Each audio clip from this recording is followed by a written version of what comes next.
Assalamualaikum warahmatullahi wabarakatuh. Kami dari tim 1 akan menjelaskan tentang bab 17, yaitu manajemen biaya lingkungan. Berikut adalah nama-nama anggota dari kelompok kami. Perkenalkan, nama saya Cindy Damora, NPM 032. Mengukur biaya lingkungan. Pada kenyataannya, bagi banyak organisasi, pengelolaan biaya lingkungan menjadi sebuah prioritas utama dan minat yang intens. Sebenarnya, terdapat beberapa alasan atas peningkatan minat tersebut, tetapi alasan utamanya hanya ada dua. Yang pertama, peraturan lingkungan di negara-negara telah meningkat secara signifikan, bahkan diperkirakan akan semakin ketat. Yang kedua, keberhasilan penyelesaian masalah-masalah lingkungan menjadi isu yang semakin kompetitif. Untuk memahami observasi kritis ini, kita perlu membantu konsep yang disebut ekofisiensi. Kemudian, ada manfaat ekofisiensi. Pada intinya, ekofisiensi mempertahankan bahwa organisasi dapat memproduksi barang dan jasa yang lebih bermanfaat sambil mengurangi dampak negatif lingkungan, konsumsi sumber daya, dan biaya secara simultan. Konsep ini mengandung 3 pesan penting. Yang pertama, perbaikan kinerja ekologi dan ekonomi. Yang kedua, perbaikan kinerja lingkungan. Dan yang ketiga, ekofisiensi adalah suatu pelengkap dan pendukung. Mengukur biaya lingkungan. Pada kenyataannya, bagi banyak organisasi, pengelolaan biaya lingkungan menjadi prioritas utama dan minat yang intens. Sebenarnya ada beberapa alasan atas peningkatan minat tersebut, namun hanya ada 2 alasan utama. Yang pertama, peraturan lingkungan di negara-negara telah meningkat secara signifikan dan dapat diperkirakan akan semakin ketat. Yang kedua, keberhasilan penyelesaian masalah lingkungan menjadi isu yang semakin kompetitif. Untuk memahami observasi kritis ini, kita perlu membantu konsep yang disebut ekofisiensi. Adapun manfaat dari ekofisiensi. Pada intinya, ekofisiensi mempertahankan bahwa organisasi dapat memproduksi barang dan jasa yang lebih bermanfaat sambil mengurangi sebuah dampak negatif lingkungan, konsumsi sumber daya, dan biaya secara simultan. Konsep ini mengandung 3 pesan penting. Yang pertama, perbaikan kinerja ekologi dan ekonomi. Yang kedua, perbaikan kinerja lingkungan. Dan yang ketiga, ekofisiensi adalah suatu pelengkap dan pendukung pengembangan yang berkesinambungan. Selanjutnya saya Raca Matika Putri MPM 043 akan menjelaskan tentang biaya deteksi lingkungan. Biaya deteksi lingkungan adalah biaya-biaya untuk aktivitas yang dilakukan untuk menentukan bahwa produk, proses, dan aktivitas lain di perusahaan telah memenuhi standar lingkungan yang berlaku atau tidak. Contoh aktivitas ini adalah lingkungan yang dikembangkan pemeriksaan, produk, dan proses. Selanjutnya ada biaya kegagalan internal lingkungan. Adalah biaya-biaya untuk aktivitas yang dilakukan karena produksinya limbah dan sampah tetapi tidak dibuang ke lingkungan luar. Contohnya adalah pengoperasian peralatan untuk mengurangi atau menghilangkan polusi. Selanjutnya ada biaya kegagalan eksternal lingkungan. Adalah biaya-biaya untuk aktivitas yang dilakukan setelah melepas limbah atau sampah ke dalam lingkungan. Yang pertama ada biaya kegagalan eksternal yang direalisasi, yaitu biaya yang dialami dan dibayar oleh perusahaan. Contoh biaya membersihkan daun tanah yang tercemar atau minyak yang tumpah, penyelesaian klaim kecelakaan pribadi, dan lain-lain. Selanjutnya ada biaya kegagalan eksternal yang tidak direalisasikan. Biaya sosial, yaitu biaya sosial yang disebabkan oleh perusahaan tetapi dialami dan dibayar oleh pihak-pihak luar perusahaan. Contoh, biaya perawatan medis karena kerusakan lingkungan, dan lain-lain. Selanjutnya ada laporan biaya lingkungan. Pelaporan biaya lingkungan menjadi penting jika perusahaan serius untuk memperbaiki kinerja lingkungannya dan mengendalikan biaya lingkungannya. Pelaporan biaya lingkungan menurut kategori memberikan 2 hasil yang penting, yaitu yang pertama dampak biaya lingkungan terhadap profitabilitas. Selanjutnya, jumlah relatif yang dihabiskan untuk setiap kategori. Selanjutnya ada mengurangi biaya lingkungan. Untungnya ada bukti-bukti untuk menunjukkan biaya kegagalan di lingkungan dapat dikurangi dengan menginvestasikan lebih banyak aktivitas pencegahan deteksi. Contohnya Ford Motor Company telah berkomitmen memperbaiki kinerja lingkungan. Sebagai bagian dari keseluruhan komitmennya, Ford telah berusaha memperoleh sertifikasi ISO 1401 bagi semua pabriknya di seluruh dunia.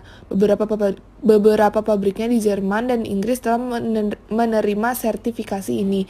Di pabrik-pabrik yang bersertifikasi tersebut, Ford telah menghemat ratusan ribu dolar dalam biaya lingkungan. Di sektor industri kimia organik, studi yang berhubungan dengan usaha pencegahan limbah beracun telah menunjukkan bahwa setiap dolar yang digunakan dalam aktivitas pencegahan terdapat sebesar 3,49 dolar yang dihemat dari aktivitas kegagalan lingkungan. Untuk suatu proyek sejenis, penghematan yang terjadi sebesar 351 ribu dolar per tahun dan kimia yang dihilangkan rata-rata 1,6 juta pon. Yang selanjutnya adalah saya, Irfan Yulianto, NPM 026, yang akan menjelaskan mengurangi biaya lingkungan. Ada kemungkinan bahwa model pengurangan biaya lingkungan akan berperilaku dengan cara yang sangat mirip dengan model biaya kualitas total. Mungkin biaya lingkungan terendah dapat dicapai pada titik kerusakan nol seperti titik nol cacat dari model total biaya kualitas. Sudut pandang ini tentunya kompatibel dengan gagasan ekoefisiensi. Gagasan yang mendasari tampilan nol kerusakan adalah bahwa pencegahan lebih murah daripada obatnya. Di Billis Petroleum, konsep ini disebut sebagai aturan 1-10-100. Aturan ini menyatakan bahwa jika masalah diselesaikan di bidang pekerjaannya sendiri, biayanya $1. Jika masalah diselesaikan di luar area asal tetapi di dalam perusahaan, biaya $10. Dan jika masalah diselesaikan di luar perusahaan, biayanya $100. Aturan ini menunjukkan bahwa kerusakan nol adalah titik biaya terendah untuk biaya lingkungan. Laporan keuangan lingkungan. Ekoefisiensi menunjukkan kemungkinan modifikasi pelaporan biaya lingkungan. Secara khusus, selain melaporkan biaya lingkungan, mengapa tidak melaporkan manfaat lingkungan? Pada periode tertentu ada 3 jenis manfaat: pendapatan, tabungan saat ini, dan penghindaran biaya atau penghematan berkelanjutan. Pendapatan mengacu pada pendapatan yang mengalir ke organisasi karena tindakan lingkungan seperti kertas daur ulang, menemukan aplikasi baru untuk limbah non-hazardous, atau misalnya menggunakan potongan kayu untuk membuat potongan catur kayu dan papan permainan, dan peningkatan penjualan karena citra lingkungan yang ditingkatkan. Penghindaran biaya mengacu pada penghematan berkelanjutan yang dihasilkan pada tahun-tahun sebelumnya. Penghematan saat ini mengacu pada pengurangan biaya lingkungan yang dicapai pada tahun berjalan. Menetapkan biaya lingkungan. Baik produk maupun prosesnya merupakan sumber biaya lingkungan. Proses yang menghasilkan produk dapat menciptakan residu padat cair dan gas yang kemudian diperkenalkan ke lingkungan. Residu ini memiliki potensi merendahkan lingkungan. Residu kemudian adalah penyebab biaya kegagalan lingkungan internal dan eksternal, misalnya berinvestasi dalam peralatan untuk mencegah pengenalan residu ke lingkungan dan membersihkan residu setelah mereka diizinkan masuk ke lingkungan. Proses produksi bukan satu-satunya sumber biaya lingkungan. Kemasan juga merupakan sumber biaya lingkungan. Misalnya di Amerika Serikat, 30% dari semua limbah padat kota adalah bahan kemasan. Saya Ali Fazah, NPM 006. Selanjutnya, biaya produk lingkungan. Penghitungan biaya lingkungan penuh adalah pembebanan semua biaya lingkungan, baik yang bersifat privat maupun sosial pada produk. Penghitungan biaya privat penuh adalah pembebanan biaya privat pada produk individual. Selanjutnya, pembebanan biaya lingkungan berbasis fungsi. Dengan menggunakan definisi biaya lingkungan dan kerangka kerja klasifikasi yang baru dikembangkan, pertama-tama, biaya lingkungan harus dipisahkan dalam kelompok biaya lingkungan. Setelah dipisahkan dalam kelompoknya sendiri, penghitungan biaya berbasis fungsi akan membebankan biaya-biaya tersebut pada produk individual dengan menggunakan penggerak tingkat unit seperti jumlah jam tenaga kerja dan jam mesin. Pendekatan ini dapat berjalan baik untuk produk yang homogen. Namun, dalam perusahaan yang memiliki banyak produk bervariasi, pembebanan berbasis fungsi dapat mengakibatkan distorsi biaya. Lalu, pembebanan biaya lingkungan berbasis aktivitas. Munculnya penghitungan biaya berbasis aktivitas memfasilitasi penghitungan biaya lingkungan. Penelusuran biaya lingkungan ke produk-produk yang menyebabkan biaya-biaya tersebut merupakan syarat utama dari sistem akuntansi lingkungan yang baik. Dalam hal ini, diperlukan pembebanan biaya dengan menggunakan hubungan sebab akibat. Yang selanjutnya, nama saya Lailatul Mafruha, NPM 031, yang akan menjelaskan penilaian biaya. Penilaian biaya siklus hidup menentukan pengaruh keuangan dari dampak lingkungan yang diidentifikasi pada tahap persediaan dan tahap perbaikan dari penilaian siklus hidup. Penilaian biaya lingkungan untuk tahap persediaan dapat memfasilitasi analisis dampak. Jadi, untuk produk yang ada atau proses jika merupakan objek biaya, aktivitas lingkungan terkait dan biayanya diidentifikasi, tingkat aktivitasnya dihitung, dan biaya-biaya tersebut dibebankan pada produk bersangkutan. Yang selanjutnya, untuk analisis lingkungan. Mencari cara mengurangi dampak lingkungan dari alternatif-alternatif yang dipertimbangkan atau dianalisis.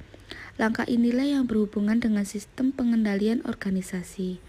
Perbaikan kinerja lingkungan dari produk dan proses yang ada merupakan tujuan keseluruhan dari sistem pengendalian lingkungan.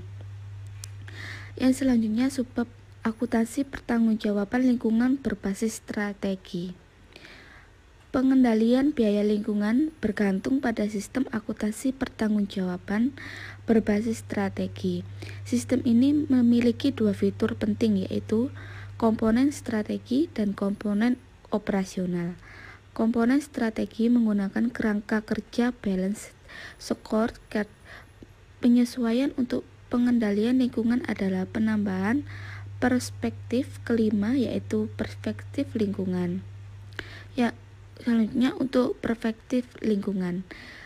Perspektif lingkungan memiliki 5 tujuan. Yang pertama yaitu meminimalkan penggunaan bahan baku atau bahan yang masih asli. Yang kedua, meminimalkan penggunaan bahan berbahaya. Yang ketiga, meminimalkan kebutuhan energi untuk produksi dan penggunaan produk. Yang keempat, meminimalkan pelepasan residu padat, cair, dan gas. Yang terakhir yaitu memaksimalkan peluang untuk daur ulang. Selanjutnya, saya Salsabila akan menjelaskan peran manajemen aktivitas. Pada manajemen berbasis aktivitas ini menyediakan sistem operasional yang menghasilkan perbaikan dari suatu lingkungan. Aktivitas lingkungan itu sendiri diklasifikasikan menjadi dua, yaitu yang pertama, aktivitas lingkungan yang bernilai tambah, dan yang kedua yaitu aktivitas lingkungan yang tidak bernilai tambah. Aktivitas yang tidak bernilai tambah adalah aktivitas yang tidak perlu ada jika perusahaan beroperasi secara optimal dan efisien. Penggunaan paradigma ekoefisiensi mengimplikasikan bahwa selalu ada aktivitas yang secara simultan dapat menghindari degradasi lingkungan dan menghasilkan keadaan efisiensi ekonomi yang lebih baik daripada keadaan yang sekarang. Suatu biaya lingkungan yang tidak bernilai tambah adalah biaya aktivitas tidak bernilai tambah. Biasanya, biaya ini mewakili keuntungan yang dapat ditangkap dengan cara memperbaiki kinerja lingkungan. Selanjutnya yaitu desain untuk lingkungan. Pada bagian desain ini meliputi tentang produk, proses, bahan baku, energi, dan daur ulang. Sehingga pada bagian ini mencakup keseluruhan daur hidup produk dan pengaruhnya terhadap lingkungan harus dipertimbangkan sebaik-baiknya. Dan yang terakhir yaitu ukuran keuangan. Dengan adanya perbaikan lingkungan, maka akan menghasilkan suatu keuntungan keuangan yang signifikan. Pada tahap ini, biasanya perusahaan harus mencapai trade-off yang menguntungkan antara aktivitas yang gagal dan aktivitas pencegahan. Selanjutnya, saya Anya Tamara, NPM 059 akan membahas tentang ukuran keuangan. Tren biaya lingkungan merupakan ukuran kinerja yang tidak bernilai tambah dari periode berjalan dan laporan biaya lingkungan periode sebelumnya. Kita harus berhati-hati dalam mengukur biaya dan tren. Pengurangan biaya harus terkait dengan perbaikan lingkungan, sehingga biaya kegagalan eksternal harus mencerminkan kewajiban tahunan rata-rata yang berasal dari efisiensi lingkungan saat ini.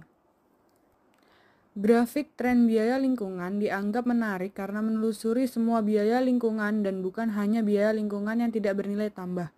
Hal ini berarti terdapat trade-off yang menguntungkan antara investasi untuk aktivitas pencegahan yang berhubungan dengan lingkungan dan pengurangan biaya kegagalan lingkungan. Trennya harus mengarah ke bawah sejalan dengan dibuatnya investasi ekofisien. Grafik lain untuk area tertentu juga dapat menunjukkan kemajuan yang dibuat. Sekian presentasi dari kelompok kami. Terima kasih atas perhatiannya. Wassalamualaikum warahmatullahi wabarakatuh.